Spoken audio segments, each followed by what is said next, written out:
My girlfriend thought she could disrespect me and face no consequences. She learned otherwise. I'm a cybersecurity specialist, and my girlfriend Erica is a freelance illustrator.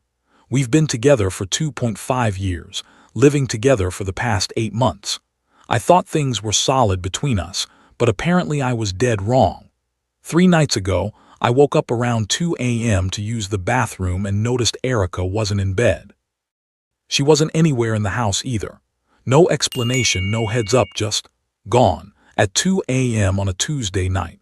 I waited up until 4:30 a.m. when she finally came back. When I asked where she'd been, she just shrugged and said she needed some air and had gone for a drive. Fair enough, I guess. We all need space sometimes. But when I mentioned that I was worried since she left in the middle of the night without saying anything, that's when things went sideways. Erica immediately got defensive and started laying into me about being controlling and possessive. She said I was acting like her father and that she didn't need to report her every movement to me. When I tried to explain that I wasn't trying to control her, just that I was concerned, she laughed and said, "What are you, my keeper? I'm a grown woman, Joey. I don't need your permission to leave my own apartment." Technically, it's my apartment, but I bit my tongue on that point. The conversation spiraled from there. She accused me of being insecure, said I was suffocating her, and told me that if you can't handle dating an independent woman, maybe you should find someone more submissive instead. I tried to de-escalate, but she kept pushing. She said she felt trapped in our relationship and that she needed more freedom to be herself. When I asked what that meant specifically, she got even more aggressive and told me to figure it out myself. Erica's behavior was setting off every red flag in my head. The secretive middle-of-the-night departure, the immediate deflection when questioned, the aggressive response, and the attempts to flip the script and make me the problem. This wasn't just someone needing space. This was someone who got caught doing something they shouldn't have been doing and was now trying to manipulate me into backing down. But instead of calling her out or starting a fight, I just said, "You're right, I'm sorry for overreacting. You should have whatever freedom you need." She seemed surprised by my response but looked satisfied. She went to bed and I stayed up thinking about what I'd observed. By morning, I'd made my decision. Erica has been taking advantage of my resources for months. I helped her set up a business banking account and added her as an authorized user on one of my credit cards for emergencies. I gave her access to my Adobe Creative Suite license since she couldn't afford her own.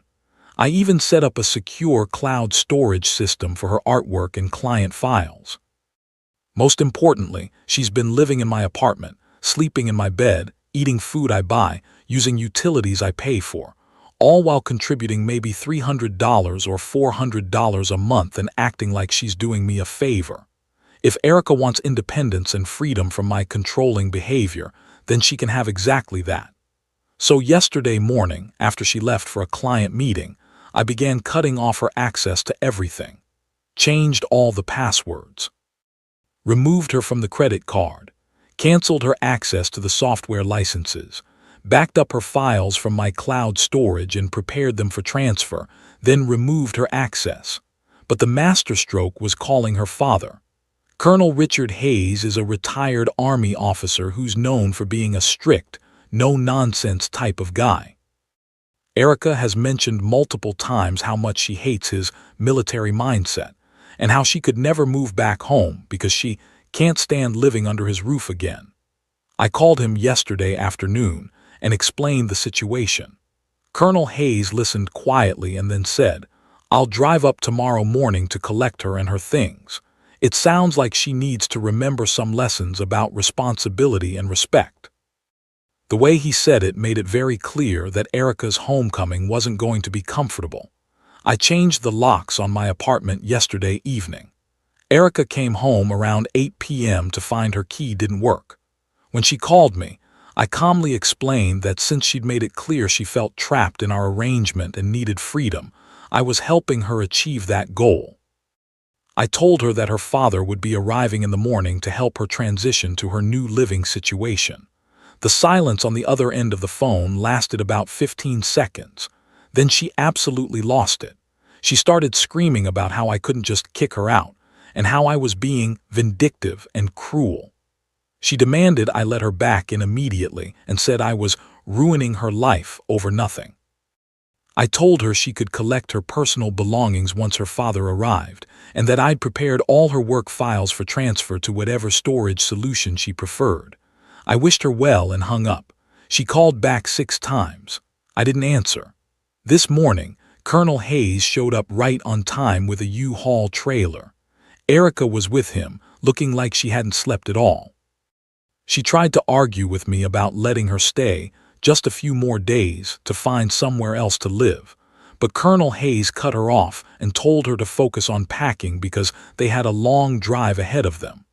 While she was gathering her things, she kept trying to convince me that I was overreacting and that we could work this out if I'd just be reasonable. She said she'd been going through a stressful time and had handled things poorly, but that didn't mean we had to throw away everything we'd built together. I pointed out that what we'd built together was primarily me providing financial support while she contributed minimal resources and apparently felt entitled to complete freedom from any accountability. She started crying and said I was being heartless and that she loved me. Colonel Hayes finished loading her things while she was still trying to negotiate. When he was done, he told her it was time to go. She begged me to reconsider, saying she'd do better and that she just needed another chance. I told her that her idea of doing better and mine were clearly incompatible. She looked like she was going to say something else, but Colonel Hayes put his hand on her shoulder and guided her toward his truck. As they were leaving, I heard him telling her that they'd be having a long conversation about responsibility, respect, and consequences during the drive home. That was 6 hours ago. I'm currently sitting in my quiet apartment, eating takeout and wondering if I handled this correctly. Am I the asshole here? Should I have tried harder to talk things through before taking such decisive action? Or was I right to treat her behavior like a security breach and respond accordingly? Update 1. Posted 4 days later. Original post got a lot more attention than I expected. Thanks for all the support and advice. I've got some updates that I think will give everyone a clearer picture of the situation. First off, Colonel Hayes called me yesterday afternoon. The conversation was illuminating. Apparently, Erica's transition back to living under her father's roof hasn't been going smoothly. She's been having a hard time adjusting to a household where she's expected to contribute to chores, follow basic rules about communication, and account for her whereabouts. But here's the kicker. During one of their conversations about responsibility, Erica broke down and admitted what she'd actually been doing on these late-night excursions. She's been seeing someone else for the past 6 weeks. Not exactly shocking, given the red flags, but the details are what really got to me. She'd been meeting up with some guy she met through her freelance work, apparently a client. She'd been going to his place after I fell asleep, usually staying until 3 or 4 a.m., then coming back home like nothing happened. When Colonel Hayes asked her why she didn't just break up with me if she wanted to be with someone else, her answer was revealing. She said she wasn't ready to give up the stability I provided, but she needed more excitement than I could offer. The guy she was seeing, also in a relationship, with a fiancé apparently. Real classy operation they had going. Colonel Hayes told me all this because he wanted me to understand that I'd handled the situation with more restraint and intelligence than Erica deserved. His exact words, "But wait, there's more. Remember how Erica accused me of being controlling and said she needed her independence? Well, it turns out she'd been planning to move in with the other guy once his engagement fell through. She'd been convinced that he was going to leave his fiancée for her and that they'd start this amazing new life together. Plot twist. When Erica called him to explain her situation and ask if she could crash at his place for a while, he basically told her that he wasn't looking for anything serious and that she'd misunderstood the nature of their relationship. Then he blocked her number. So now she's stuck back home with her military father. No relationship with me, no relationship with him, no financial support system, and a very clear understanding of what her independence actually looks like. Colonel Hayes said she's been spending most of her time in her childhood bedroom, crying and asking if he thinks I might take her back if she apologized. He told her that bridges burned with lies and disrespect don't typically get rebuilt, and that she should focus on figuring out how to support herself instead of looking for the next person to take care of her. I have to admit, I'm impressed with how Colonel Hayes is handling this. As for me, I'm doing surprisingly well. The apartment feels peaceful now. I've been sleeping better, eating better, and actually enjoying my free time instead of constantly trying to figure out what Erica needed from me or why she seemed dissatisfied. A few of Erica's mutual friends have reached out to get my side of the story. Word has apparently gotten around about what happened, and Erica's been trying to paint herself as the victim of my sudden and cruel behavior. When I've explained the actual sequence of events, most people have been understanding of my actions. One friend told me that Erica had actually been complaining about me being boring and too stable for months, but that she'd never mentioned wanting to break up because she liked the security I provided. Some people have asked if I regret my response or if I think I was too harsh. Honestly, no, I don't doubt that anymore. Erica made a series of deliberate choices over the course of 6 weeks. She chose to betray my trust, chose to put both of us at risk STD testing anyone, and chose to respond to my legitimate concerns with disrespect and manipulation. The only thing I did was stop enabling those choices. I didn't sabotage her, I just stopped subsidizing her betrayal. Update 2, posted 1 week later. Well, this situation just keeps developing in ways I didn't expect. Erica decided she wasn't done with our relationship after all, and her attempt at reconciliation was something to behold. Last Friday evening, I got a text from Erica asking if she could stop by to talk about where we left things. I didn't respond. About an hour later, I got another text saying she was in the area and wanted to clear the air between us. Still didn't respond. Then around 9 p.m. my doorbell rang. I checked the security camera and saw Erica standing outside with a suitcase and what looked like a grocery bag. She was alone, no sign of her father or his truck. I didn't answer the door. Instead, I texted her, "Whatever you're planning isn't going to work. Please leave." She texted back immediately, "Just give me 5 minutes to explain everything. I have information you need to hear." Now, I was curious despite myself, so I opened the door but didn't invite her in. I stayed in the doorway and asked what she was talking about. Erica launched into this speech about how she'd made a terrible mistake and how the last 2 weeks had opened her eyes to what she'd lost. She said living with her father had reminded her of how good she'd had it with me and that she wanted to make things right. When I asked about the cheating, she tried to minimize it. She said it had only been physical and that she'd never had feelings for the other guy. She claimed she'd been confused and acting out because she felt like our relationship had gotten stale and she'd made a stupid decision that didn't reflect her real feelings. The grocery bag, it turned out, contained ingredients to make my favorite meal. She'd planned to cook dinner and show me how much she'd changed. The suitcase was because she'd already left her father's house and needed a place to stay while we worked things out. I told her that I wasn't interested in working anything out and that she should probably head back to her father's house. That's when she dropped the bomb she'd apparently been saving. She told me she was pregnant. I'm not going to lie, that stopped me cold for a moment. But then I asked her how far along she was. She said about 6 weeks. I asked if she'd seen a doctor yet. She said she'd taken multiple tests but hadn't made an appointment yet. 6 weeks would put the conception date right around the time she started cheating. I pointed this out. Erica's whole demeanor shifted. She started crying and said she was sure it was mine because she'd been careful with the other guy. When I asked what careful meant, she said they'd use protection most of the time. Most of the time, huh? I told her that if she was actually pregnant, the first step would be a paternity test, and that we could discuss any actual responsibilities once we had that information. Until then, I wasn't making any decisions or changes based on her claims. She absolutely lost it. started screaming about how I was abandoning her when she needed me most. She said she couldn't believe I would demand proof, that I was the father, and that my response proved I'd never really loved her. I stayed calm and told her that trust was something she'd forfeited when she decided to cheat, lie, and manipulate me. And I wasn't going to be manipulated into resuming a relationship based on unverified claims. That's when she tried to push past me into the apartment.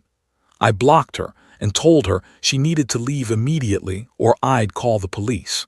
She started banging on the door frame and screaming about how I was destroying her life. I pulled out my phone and started dialing 911. She immediately stopped screaming and backed away from the door, but she didn't leave.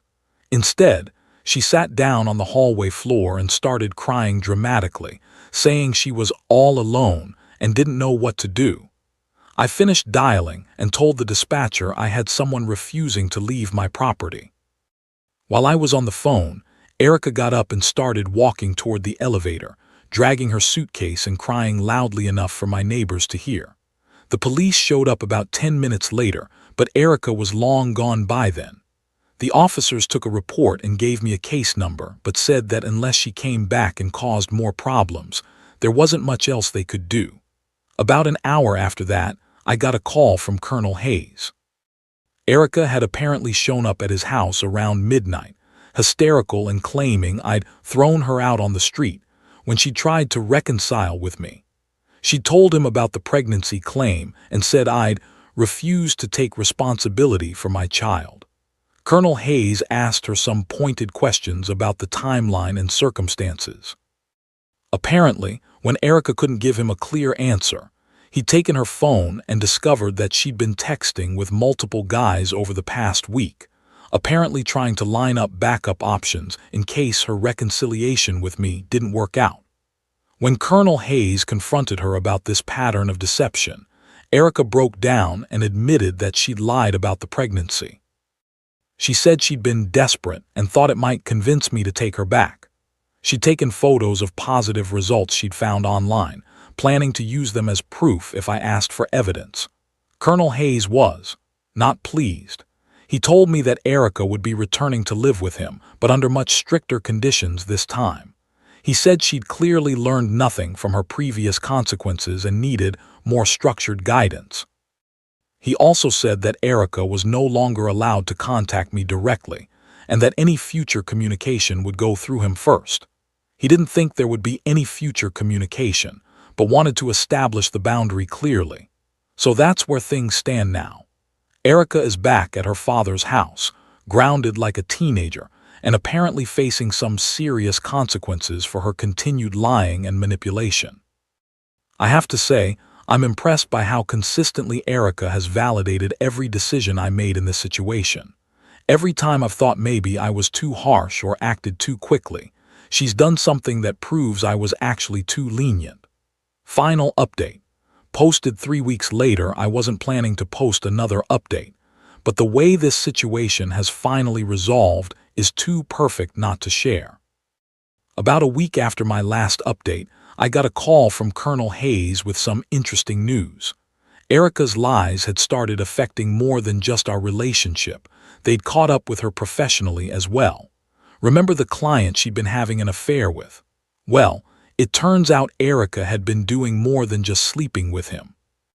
She'd also been overbilling him for work, claiming expenses for supplies and software she hadn't actually purchased, since she'd been using my licenses, and padding her hours significantly.